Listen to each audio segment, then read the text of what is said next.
પપ્પા સાની લાવ્યા છે શિયાળામાં અમારે ત્યાં સાનીનું ખૂબ જ વેચાણ થાય છે અને અમે બધા પણ ખાય છે. આ તલની બને છે સાની, તલ અને ગોળની. પછી ત્યારબાદ આ ડેકોરેશન કરી દે છે તૂટી ફૂટી અને શું કહેવાય ટોપરું અને આ છે ચેરી, એનું ડેકોરેશન કરીને પપ્પા 2 ડબ્બા લાવ્યા હતા. 1 ડબ્બો ખવાઈ ગયો છે, હું તમને દેખાડી દઉં. 1 ડબ્બો ખવાઈ ગયો છે ને આ એક પેક છે. આવી રીતના ડબ્બામાં પેક કરીને આવે છે. આવી રીતના સાની આવે છે. 1 ડબ્બો ખવાઈ ગયો છે, 1 ડબ્બો છે.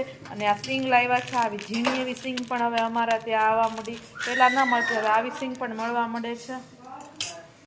બનાવવા માટે પહેલાં રવો લીધો તો એમાં છાશ નાખી દીધી હતી. છાશ અને પાણીનું મિક્સર બનાવીને આ રવો છે, જેમ ઢોસાનું ખીરું બનાવે એવી જ રીતના ઢોકળાનું ખીરું છે ફ્રેન્ડ્સ. પછી તમારે સોફ્ટ સ્પોન્ચીનેસ ઢોકળા બનાવવા હોય તો આ ઈનો છે એ તમારે અડધી ચમચી નાખવાનો ને. તમે જેટલી થાળી કરતા જાઓ એમ અડધી ચમચી નાખતો જવાનું. એક સાથે બેટરમાં નહીં નાખતો જવાનું. એક સાથે નાખીએ તો એટલા સરસ ઢોકળા નથી બનતા. તમે જેટલી થાળી બનાવો એ પ્રમાણે તમારે ઈનો છે એ અડધી ચમચી નાખવાની ને. અડધી ચમચી નાખી પછી ત્યારબાદ આવી રીતના મિક્સ કરી દેવાનું.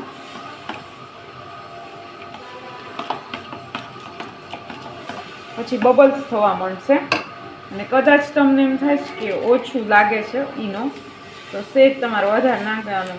બબલ્સ થવા જોઈએ તો પછી સોફ્ટ અને સરસ થશે. તો આપણે અંદાજે કેટલી ચમચી નાખ્યો? અડધી ચમચીની ઉપર નાખવાનું. અડધી ચમચી, પૂરી 1 ચમચી નહીં નાખવાની. નહીં તો પછી વધી પડશે. આ બબલ્સ થવા માંડ્યા છે. બસ ફટાફટ છે ને તમારા થાળીમાં પાથરી દેવાનું. તેલ નહીં લગાડવાનું થાળીમાં. ફર્સ્ટ ટાઈમ જ લગાડવાનું, પછી ન લગાડવાનું. હા આપણે ફ્રેન્ડ્સ ઓલરેડી 4 થાળી તો થઈ ગઈ છે, આ 5મી થાળી છે.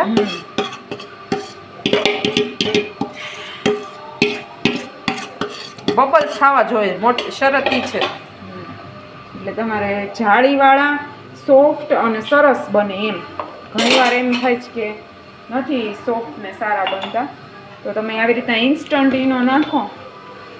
અને હરે રીતના અમારે ઢોકળીયું નથી, આટલું મોટું તપેલું હોય એમાં આવી રીતના ગરમ પાણીમાં રાખી અને આવી રીતના સ્ટીમ કરવા મૂકી દઈએ છીએ. અને ફ્રેન્ડ્સ આપણા ગરમા ગરમ ઢોકળા રેડી છે, તમે જોઈ શકો છો આવી રીતના. અને આવી રીતના ગરમ પાણી છે એડ કરતું જવાનું. અને અંદાજે કેટલી મિનિટ થાય? 20 મિનિટ. 20 મિનિટ ચડતા થાય આ ઢોકળાને. અને આવી રીતના મોટી થાળી ઉતારવા ફ્રેન્ડ્સ ફટાફટ 2-3 જણા જમી શકે એમ. અમે 1 કિલો રવાના કર્યા હતા ઢોકળા. ત્યારબાદ ફ્રેન્ડ્સ આવી રીતના મૂકતું જવાનું અને 20 મિનિટ ઘડિયાળમાં જોઈ લેવાનું. અને ફ્રેન્ડ્સ 20 મિનિટમાં જ આપણા સરસ મજાના સ્પોન્ચીનેસ ઢોકળા રેડી થઈ જશે. અને તેલ અને કોરા સંભાર સાથે સર્વ કરવાની ખૂબ જ મજા આવે છે ફ્રેન્ડ્સ.